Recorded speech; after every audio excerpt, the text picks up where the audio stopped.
Hey there, Dr. A, CEO and founder of the Learning Liaisons. And in this video, I'm going to talk about our first step of 7 on how to pass your teacher or leader certification exams. The 7 steps to success. Make sure you click the little subscribe button, little bell notification, like, comment, and share this video with your friends. So let's jump into the first step out of 7 on how to pass your teacher or leader certification exam. Let's get to it.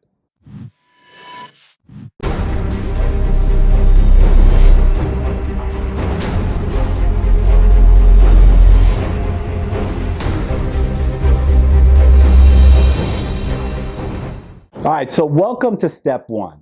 Step 1, I title time. We've got 7 steps. Here's step 1. So when you think about time, what do you actually think about? Like the time on your watch, the time on your phone, right? The time in the world that you have, or the time span that you have to accomplish certain goals. So we talk about your teacher or leader certification exam.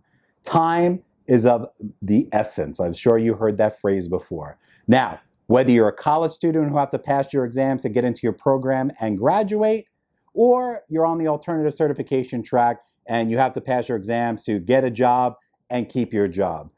Regardless of the situation, time is not on your side. However, you can make it. So let's talk a little bit about time. The easiest way to quantify this and kind of put it in perspective is think about when you're a kid talking about the 5 W's, right? The who, what, where, why, when, right? So we're not going to talk about all those. Actually, obviously, the who is you, okay? So let's talk about a little bit about the how, the why, and the when. Now, just because you think that you're ready to take and pass your certification exam doesn't mean you are. Just because you're in like we have a couple of Facebook groups. We have thousands of teachers in our Florida Facebook group. We have a practice Facebook group. Those links are below this video.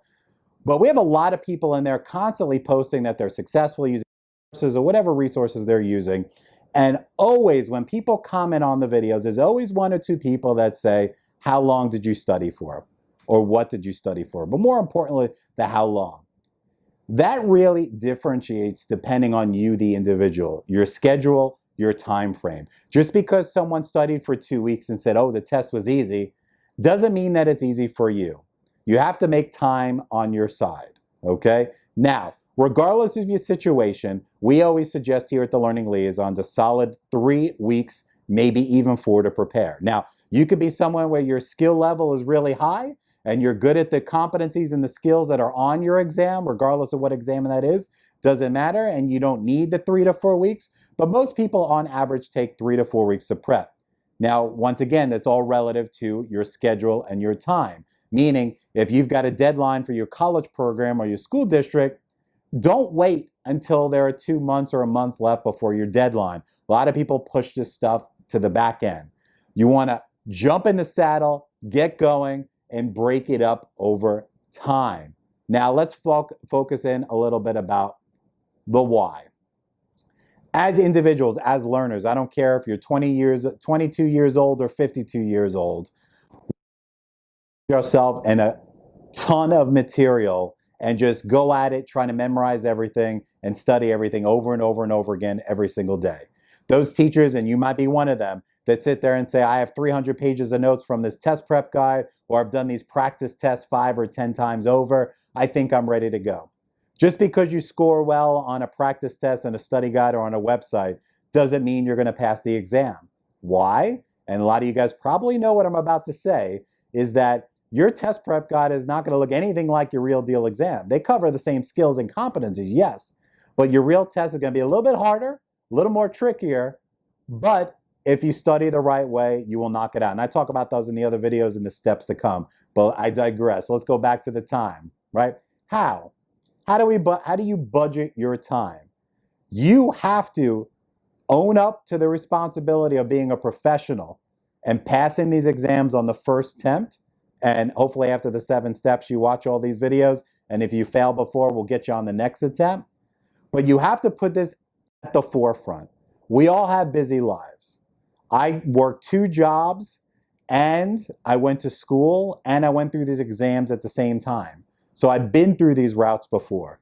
You might have a family. Maybe you're a single parent. Maybe you're a college student. Maybe you work 3 jobs, right? Maybe you have a lot of different variables in your life, but you must make time. You have to budget time the right way. This is not fitting things in the planning period. This is not sitting in your car during a break studying. This is budgeting a set time or every other day, depending on when your test date is. Give yourself 30 to 45 minutes, maybe an hour in the morning or at an evening or whatever time is conducive for. Not a job or an exam that you need to sit there and drill yourself material for hours a day.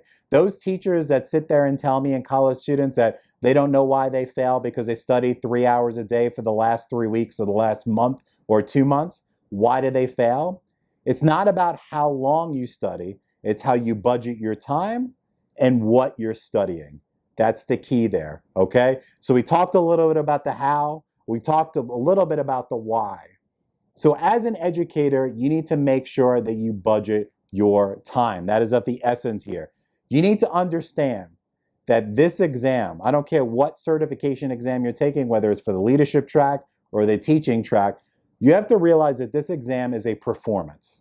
It's you against the testing company. It's you against your Department of Education in your state. I know you're probably laughing or thinking I'm a little crazy when I say that, but you have to think of it this way. Think about an athlete on the field or a musician. Did you play an instrument when you were younger? Or maybe you still do. Did you play a sport? Do you watch sports? Right? Those are performers. You as a teacher in the classroom, you're a performer.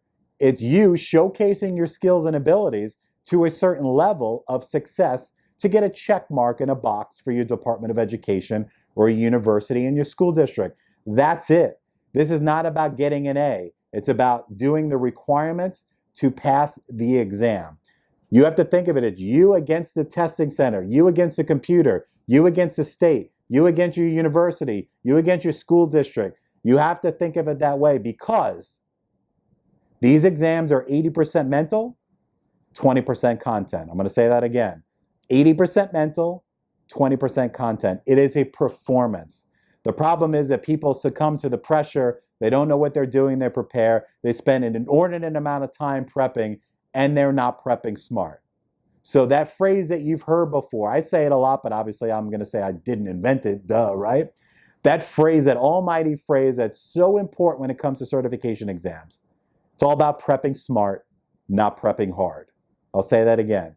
It's about prepping smart, not prepping hard. And prepping smart does not mean grabbing 5 different study guides and using all these free resources that your teacher friends give you. That's not prepping smart. It's about using what is successful. Check the reviews on resources. See what works. And what works for someone else most likely will work for you if you do it the right way and take the right amount of time that works for you. That doesn't mean you study 3 hours a day, 5 days a week, or studying 8 hours a day, Saturday and Sunday. It's all about consistency. Budget your time. So back to the performance aspect. It's you against the state. You have to think of it that way. Like an athlete on the field, like I mentioned before. They're showcasing their abilities and their talents. Now, I'm sure that you're aware of this, but if you're not, I'm going to lay the groundwork for you. This is something I'll talk about in some of the next steps. Is you have to realize that these exams, I don't care what exam you're taking, FTC exams, Praxis, CBEST, GACE, FEELY, SLA, I don't care what acronym you throw at me, okay? These exams do not test how smart you are or how great of a teacher you are or will be. I'll say that again. They don't test how smart you are or great of a teacher you will be. They're a pure performance. Okay, they test how you do under stressful testing center, job on the line, college career on the line. And you have to do the right thing and budget your time accordingly, prepping smart, not prepping hard, and making sure you accomplish your goal. But what the person next to you does, and you see in a blog post or in our Facebook groups or anything along those lines, just because someone spends a certain amount of time prepping for their exam doesn't mean that's what you do. It's all about personalizing your attack. And as we roll through these 7 steps to success on your certification exam, I guarantee you, you will get pure clarity by step number 7 and know exactly what you need to do to be successful on these exams. Because always remember, it's not about if you pass, it's when you pass. So thanks for joining me on step number 1 on the 7 steps to success on your teacher or leader certification exam. My name once again is Dr. A. I'm the CEO and founder of Learning Liaisons. I love my job. I do this 7 days a week, 24 hours a day. I have a small team here, and we work to make teachers' lives a little easier, just like you and college students, by giving them the tools they need to be successful on their first attempt. But it's all about mindset shift, ladies and gentlemen. This is not college or high school, and it's about memorization and repetition. It is not. It's a different mindset to pass these exams. And thank you for joining me for step one.